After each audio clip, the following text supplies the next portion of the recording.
Hello everyone, আজকের দিনটা ছিল প্রথম সোমবার। তো আজকে বেরিয়ে পড়েছিলাম তারকেশ্বরের উদ্দেশ্যে। তারপর কিছুটা রাস্তায় আসার পর এরকম একটা সুন্দর কালী মায়ের মন্দির দেখতে পেলাম।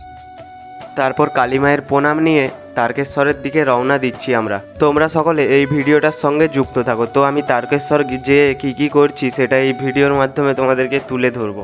এই বছর তোমরা কে কে প্রথম সোমবার বাবা তারকনাথের পবিত্র ভূমিতে এসেছিলে জল ঢালতে, তাহলে তোমরা কমেন্ট সেকশনে গিয়ে কমেন্ট করে দিয়ে আসো, তাহলে আমি জানবো তোমরা কে কে এখানে এসেছিলে। তোমাদের সাথে কথা বলতে বলতে পৌঁছে গেলাম বাবা তারকনাথের পবিত্র ভূমিতে। তো চলো তোমাদেরকে এবারে ঘুরিয়ে দেখাই এখানের চারিদিক। তো এই মুহূর্তটা ছিল রবিবার বিকেলে। তো এখন থেকেই হাজার হাজার ভক্তের সমাগম হয়ে গেছে এই মন্দিরের চারপাশে। সকলে কিন্তু কালকেই জল ঢালবে, মানে সোমবার। তো কাল লক্ষ লক্ষ মানুষের ভিড় হয়, তাই আজ থেকে সকলে লাইন দিয়ে দাঁড়াচ্ছে কাল সকাল সকাল জল ঢালার জন্য। তো চলো মন্দিরের চারিপাশটা এবারে তোমাদেরকে ঘুরিয়ে নিয়ে আসি।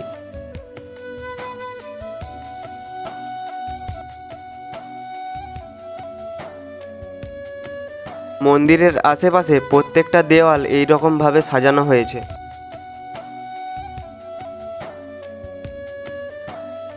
আর আজ থেকেই কত ভিড় হয়েছে দেখতেই পাচ্ছ তোমরা এই ভিডিওর মাধ্যমে। তো তার মানে কালকে কত ভিড় হবে ভাবতেই পারছো। শ্রাবণ মাসের প্রথম সোমবার বলে কথা, ভিড় তো হবেই অবশ্যই।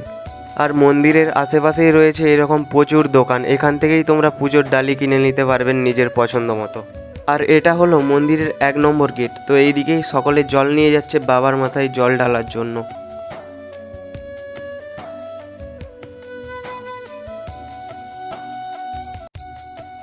এই ভিডিওটির কমেন্টে তোমরা সকলে একবার হর হর মহাদেব লিখে দিও। আর তোমরা যেই পুকুরটি দেখতে পাচ্ছ এই পুকুরটি হলো বাবার দুধ পুকুর। তো পুকুরের পাড় থেকে বাবার মন্দিরের চূড়া দেখা যাচ্ছে, তোমরা সকলেই নিশ্চয়ই দেখতে পাচ্ছ। আর তারকেশ্বরের অলিগলি এইভাবেই সাজানো হয়েছে প্রতিটা দেয়াল মহাদেবের ফটো দিয়ে।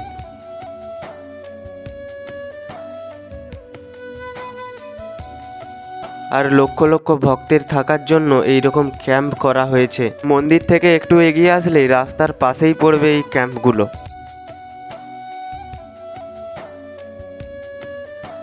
আর রাস্তায় যেই লাইটগুলো দেওয়া হয়েছিল রাতের বেলা কতটা সুন্দর লাগছে দেখো।